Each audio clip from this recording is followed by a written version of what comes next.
What three motor oil brands won't your mechanic pour into his own car for any money? That's the question I want to sit with for a second. Not because it's a gotcha, because most drivers walk down the oil aisle and pick the cheapest bottle that says full synthetic. And three of those bottles on the average shelf are not what the label claims. The other 11 are honest. The difference between the two groups is something you can spot in about 20 seconds, once you know what to look at. Let me be honest with you up front. I'm not going to name three specific brands here. Putting a poster up would be wrong for two reasons. Manufacturers reformulate constantly. What failed an independent test in 2023 might be passing now. And the bigger reason, the problem isn't usually a name on a label. It's a category. So today, I'm walking you through three categories of motor oil. Categories I have never poured into my own engine, and I'll tell you why for each one. Then I'll give you 11 oils across three price tiers that I have actually used on cars I service, including my own. I learned this the hard way on my own 2017 Honda Civic. Had it from new. At about 38,000 miles, I was running a private label bulk synthetic from a chain quick lube. The price was right. The bottle said all the right things. Around 60,000, I started getting a tap at cold start. Wouldn't go away after a minute. Pulled the valve cover. The cam journals had that brownish varnish look. You get it when oil oxidizes faster than the change interval. Not catastrophic, but it cost me a top-end clean and a swap to a different oil. The car has 218,000 miles on it now, original engine, and the only thing I changed was what I poured into it. So here's the question that frames everything in this video. What does it actually take for a motor oil to be honest about what it is? And the answer comes down to four things you can find on every bottle. The API category. The ACEA category. The manufacturer specification it claims to meet. And one number nobody talks about. The NOACK volatility number. Premium brands publish it on their tech sheets. The rest hide it. I'll come back to those four checks later. First, the three categories you don't want. The first category I avoid is what I call private label bulk synthetic. You see this at warehouse clubs, at big box auto chains, sometimes at the quick lube counter. When they offer you the house synthetic for $3 less. The product is real motor oil. It's not snake oil, but it's almost always blended down to the minimum spec, meaning it just barely passes API-SP and nothing more. There's no margin. And when an oil just barely passes, two things happen on the road. The NOACK volatility number tends to sit at the upper edge of the allowed range. NOACK is the ASTM D5800 test. What it measures is how much of the oil evaporates at 250 degrees Celsius over an hour. A good full synthetic comes in around 6 to 9%. A barely passing one sits at 13 to 15. That extra evaporation shows up in your engine as oil consumption between changes and as residue baked onto your piston rings. The second thing that happens with a bare minimum bulk oil is the additive package wears out fast. There's a test called ASTM D5800, the sequence 8, which measures bearing wear under load. A premium oil holds its additive package for 5,000 to 7,000 miles. A bare minimum one starts losing at around 3,000. So you change at 5. The last 2,000 miles, your bearings are running on a thinner additive layer than the label suggests. Multiply by 10 oil changes.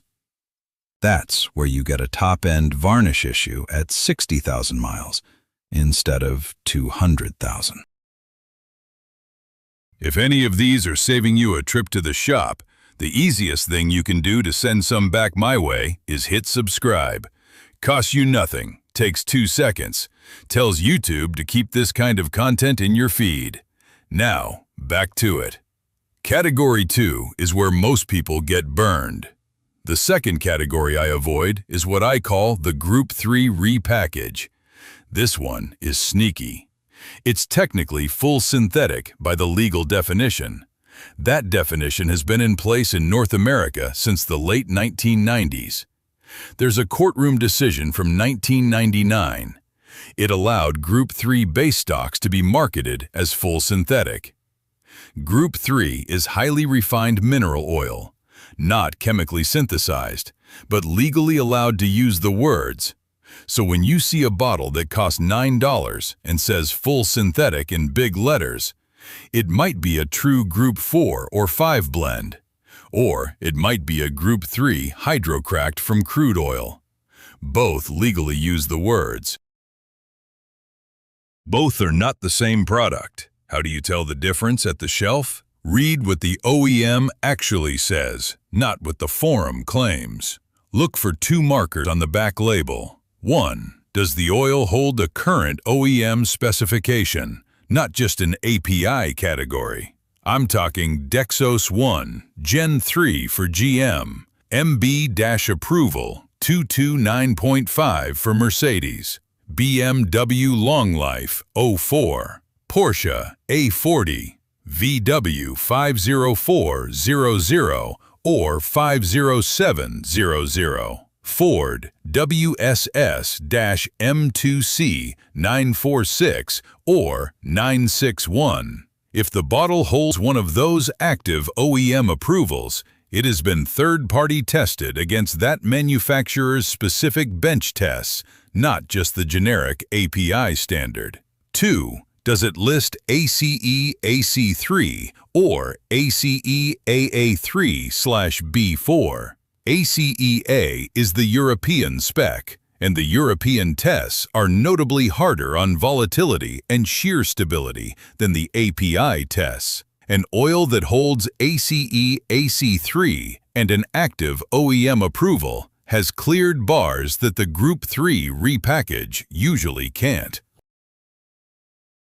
Take 10 cars with unexplained oil burn under 100,000 miles. In 9 of them, the owner has been running a Group 3 product marketed as full synthetic. Not always a defect, but always a category mismatch. The car needed a real PAO base. It got hydrocracked mineral oil with a marketing budget. The third category I avoid is the unbranded internet special. You've seen these. They show up on big online marketplaces. 5-quart jugs for $15 or $16. The equivalent name brand product is $38. The seller is a third party, not the manufacturer. The label says APISP and Dexos 1 Gen 3 in the corner, and the price doesn't make sense. Here's the problem. API licensing and Dexos licensing cost money. The donut on the back of the bottle isn't decorative. It means the manufacturer paid for the right to print that symbol. Their product passed the standardized test sequence. Group 3 is around 40 cents per quart in raw cost. Group 4 PAO is around $1.20. A licensed full synthetic has real costs. APISP licensing. Dexos 1 Gen 3 testing.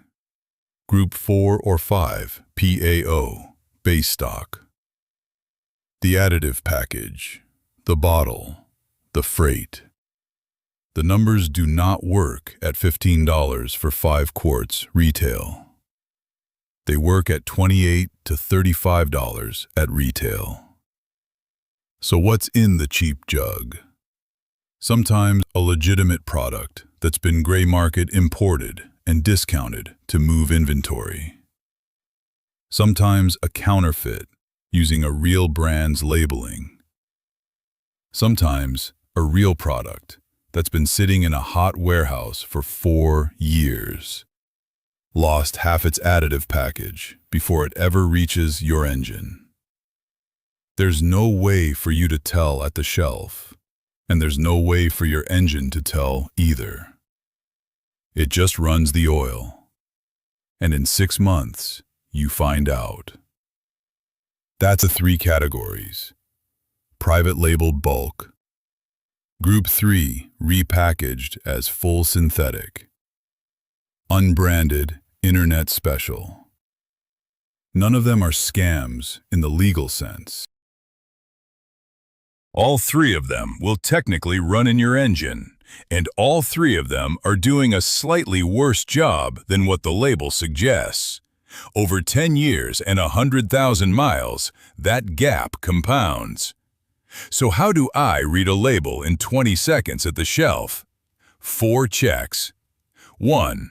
What does the API donut on the back say? If it's not API SP, put it down. SP is the current category, introduced in 2020, designed for engines built 2020 and newer. SN is 1 generation back. SM is 2 back. If you're running a newer car on SN or SM, you're running on yesterday's chemistry. 2. What active OEM specs does it hold? Find one that matches your owner's manual. If your manual asks for Dexos 1 Gen 3 and the bottle doesn't list it, put it down. Even if it says compatible. Compatible is not approved. 3. Does it list ACEA C3 or equivalent? This is the European clean diesel category. The hardest current consumer-grade test for low volatility, low ash, and shear stability. An ACEA C3 oil has cleared a high bar. 4. Open the manufacturer's tech sheet on your phone, right there in the aisle. Look for the NOACK number. Anything under 10% is solid. 10 to 12 is acceptable. 13 and up tells you the oil is going to evaporate faster than it should. That's the whole filter, about 20 seconds. Now, 11 oils I would actually buy tomorrow, across 3 price tiers. I'm not ranking these 1 through 11. I'm grouping them by what you pay per quart and what they're realistically good for. Your owner's manual is the actual recommendation. I'm just telling you what I'd buy from the shelves I look at. Budget tier, around $7 per quart or less. 3 picks. Castrol GTX Magnatech holds APISP and runs clean in older daily drivers. Valvoline Daily Protection Synthetic Blend, an honest blend that doesn't pretend to be full synthetic, meets APISP, decent additive package. Pennzoil High Mileage, made from natural gas via gas-to-liquid-based stock, runs well on engines over 75,000 miles, has seal conditioners that actually do something. Mid-tier, $7 to $12 per quart. 4 picks. Mobile One Extended Performance, True PAO Blend, holds Dexos 1 Gen 3 and a long list of OEM approvals, NOACK around 8%. Castrol Edge Extended Performance, similar blend, similar OEM list, slightly different additive philosophy. I've seen it work well on European Turbo 4s.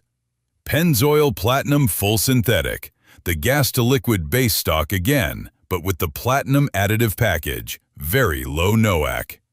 Valvoline Restore and Protect, newer formulation, aimed at removing existing varnish, holds Dexos 1 Gen 3. This is the one oil on the list I'd specifically recommend for a higher mileage engine, the kind that's been on bare minimum oil for years. Premium tier, $12 per quart and up.